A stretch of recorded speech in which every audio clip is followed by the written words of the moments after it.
Is Ukraine on the edge of seizing Urozhaine? And is Wagner getting kicked out of Belarus already? I'm Paul, U.S. Army combat veteran. It's August 10th, 2023. This is your daily Ukraine update. Let's get into it. Okay, first, let's take a look at the combat map. And as of about 6 hours ago, Ukrainian general staff are reporting that they have advanced to the south and southeast of Staromayorsk, as well as into Urozhaine. And this is bad news for Russia for a couple of reasons. But note that there's really one route out of Urozhaine, one road. And right now, of course, if indeed Ukrainian forces have advanced to the south and southeast of Staromayorsk, that would put them within what looks like around 300 to 500 meters of this roadway, which would mean that is functionally cut off from Urozhaine, right? Any vehicle that moves up and down this road is going to be engaged with small arms fire or mortars, and that is a tough nut to crack for the remaining Russian troops in Urozhaine. There's some rumors on social media that they're cut off and surrounded, and of course that would indeed make sense if Ukrainian forces are advancing from the north and from the south. The biggest danger at that point would be Ukrainian forces preventing friendly fire. But in all likelihood, the liberation of Urozhaine is probably imminent. Again, it will depend on whether Russian forces opt to withdraw in good order, simply retreat, or are ordered to defend to the last. But in any case, I think it's good news for Ukraine, especially along that axis of advance. Of course, when we look at Russian counterattacks, you can see they're counterattacking outside Staromayorsk, Urozhaine, launching offensive efforts in Donetsk, in Bakhmut, and in the north, where notably Ukrainian government has declared across 36 towns an order for civilians to evacuate. I actually suspect this is not in response to just in general, the increase in Russian activity in the region. I also suspect that they may believe that Russian intelligence may be trying to blend in with civilian populations to report on Ukrainian troop movements.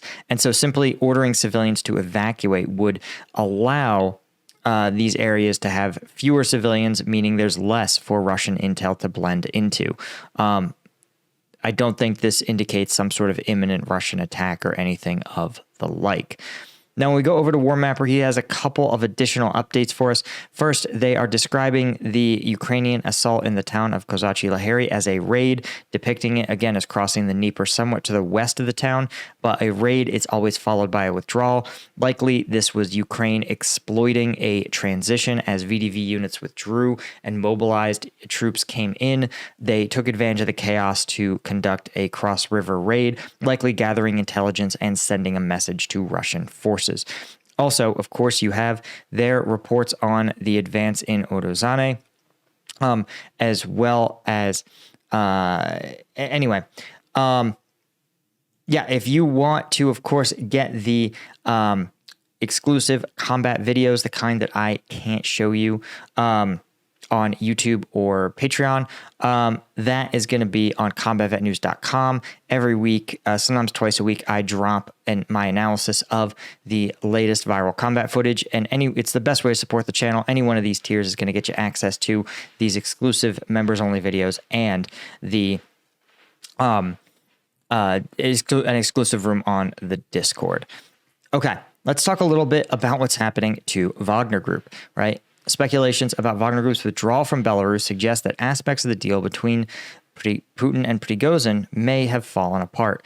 That's right. According to a number of reports, Belarus is kicking out Wagner Group. And the rumor is that it's because Lukashenko understood that Russia would be paying to house these guys, but he later found out Russia had no intention of paying to house, feed, and maintain Wagner Group, and that while some Wagner forces will likely remain in Belarus to train Belarusian forces, the majority are probably going to return to the Rostov region.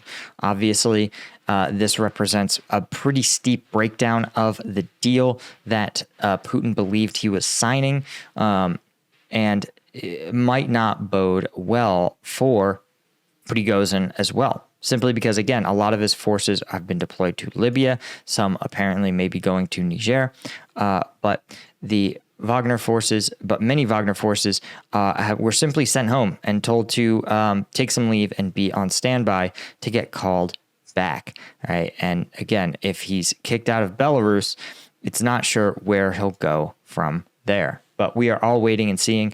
As always, guys, that's all I had for you. Thank you to our Colonel tier members, as well as thank you to our Lieutenant tier members of CombatVetNews.com. I appreciate you guys so much, and I will see you all in the next one. Cheers.